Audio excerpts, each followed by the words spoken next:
Hello students. In last lecture we have studied the important feature of PHP, that is file handling. Today we are going to study cookies and session. It is the last topic of this lesson. Before starting cookies and session, let us revise one program from your textbook regarding form handling. Here in this program, simple form is given without PHP coding. It is simple HTML coding where form is initiated with method and action, and then wait is to accept the wait from the user. A text box is provided, as well as to accept the height from the user, again a text box is provided. And when user will provide weight and height, he will click on the submit button. This is a simple programming in HTML, but this programming can be done in PHP by using this method. Here PHP is initialized, then one variable named as height is initialized, and under that height we are accepting the height from the user by using the get method. Then user will enter the weight, and that weight will be accepted by the programmer by using get method. Here at both places we are using the get method because for this program any specific securities are not essential, therefore post method is not used and we have used get method. Then again a third variable is used, height in ms, equal to height divided by 100.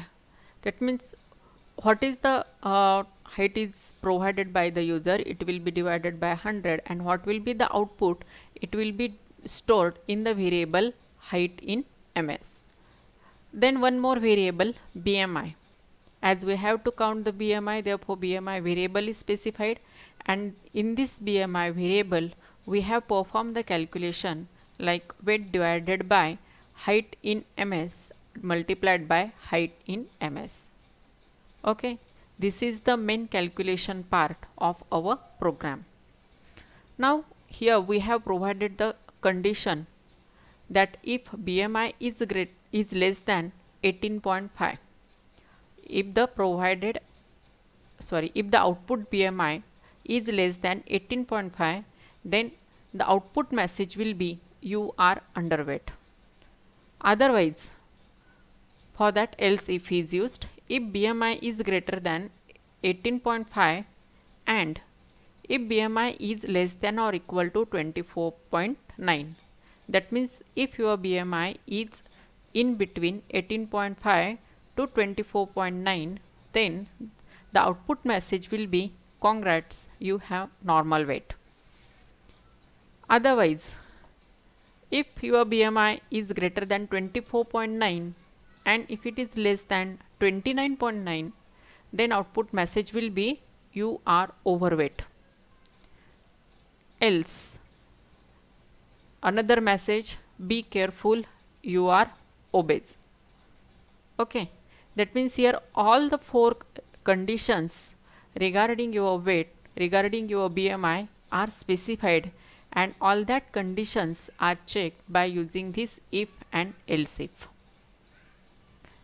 And finally, whatever may be the BMI will be calculated, that is displayed by using this echo statement, echo BMI is, and then calculated BMI will be displayed by using this variable BMI, and then we will end the program.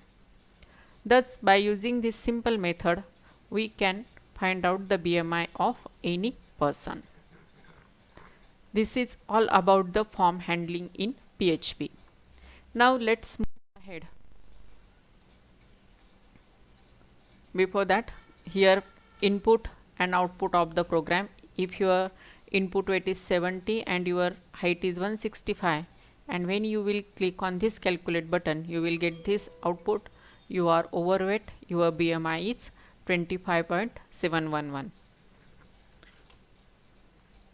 Okay, this completes the form handling in PHP.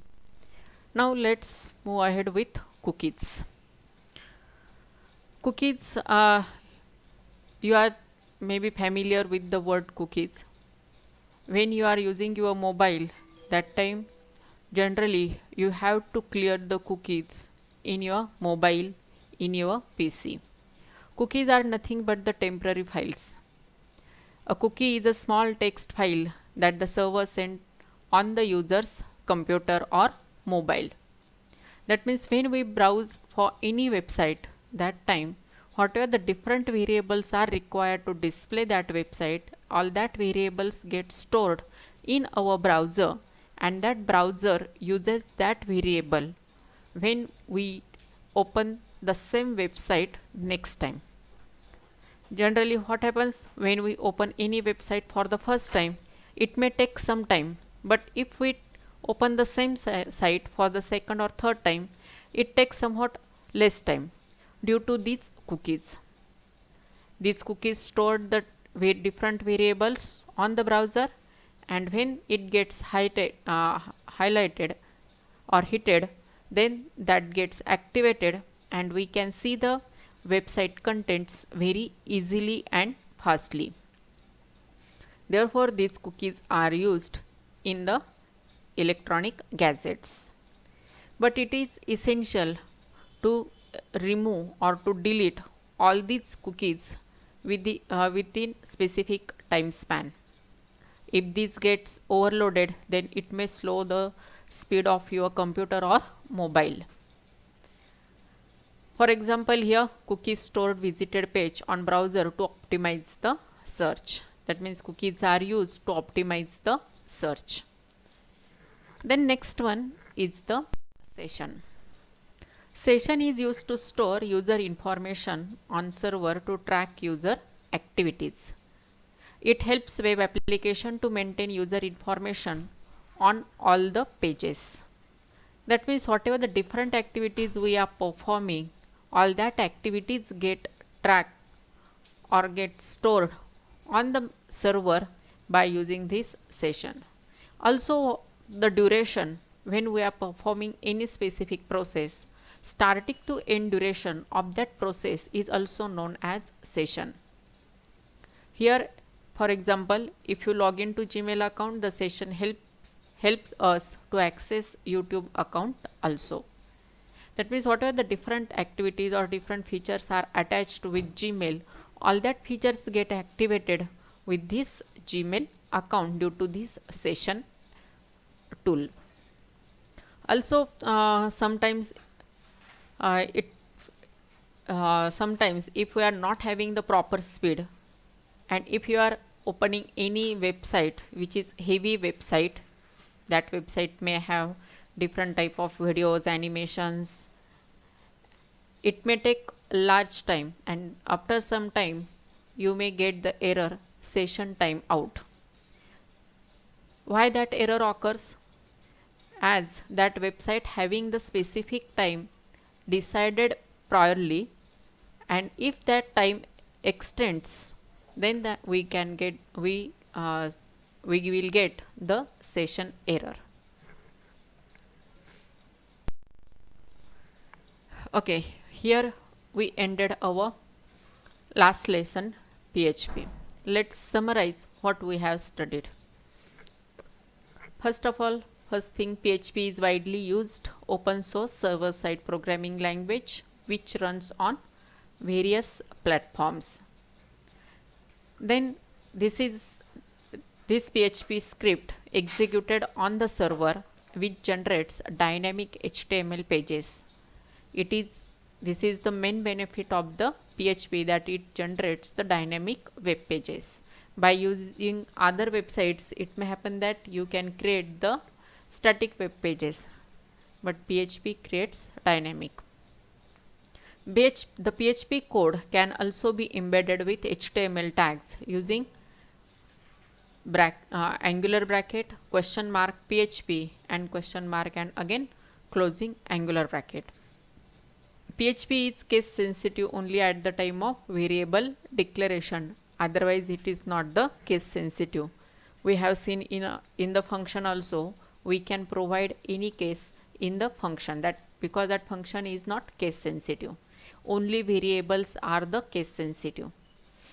PHP variable starts with the dollar sign followed by the name of the variable, which must start with a alphanumeric character or a underscore character. That means your variable must start with the dollar sign and it should not start with the any number. It may start with alphanumeric character or underscore character. Then PHP variables has three different scopes: local, global and static. Then PHP supports string, integer, float, boolean, array and null data types. Then three types of arrays are indexed array, associative array and multidimensional array. PHP supports for each loop to iterate easily. We have seen many examples by using the for each. Whenever we have to use the array, that time we are using for each to access the elements of that array. Then string functions are used to manipulate strings. A function is a block of statements that can be used repeatedly in a program. That means it is a small size program, and when it is called, it gets executed. Then information can be passed to functions through arguments. Form is used to collect information from user and process or store in database. That is the main benefit of the form, to collect the information from the user. And PHP uses that information to display the output. Its best example is online certificates. Form data can be submitted by using the super globals, that is get and post. Get array is used to bookmark the output, as it provides the URL parameters, and these all URL parameters are visible in the browser. Therefore, it is not the secure. But post is the more secure, as it is not using URL parameter, instead it is using HTTP post. Then get has the limit of amount of information. That means we can send up to 255 characters at the most, and depending on the browser, that limit can be changed. But post method not having any limit, as it is not accepting any URL parameters. Get should never be used for sending sensitive information. PDO-PHP, that is data object, helps us to connect PHP code in uniform method of access to multiple databases. Unfortunately, we have not studied this topic, databases, but it is the very good feature of the PHP, as without database, our programming, our software or website development cannot be completed. Cookies are sent along when browser requests server pages, and session helps web application to maintain user information on all the pages. Okay, we have ended our last lesson here. We have completed our theory portion. Today's your exercise. You have to write the answer of only two questions. What is the meaning of cookies and what is the meaning of session? After this, you have to complete the exercise below the lesson and upload it on the IT exercises. Very few of you have uploaded the answers from first to completed portions exercises. You have to upload all the exercises from first to last chapter on the group. Okay, stop here.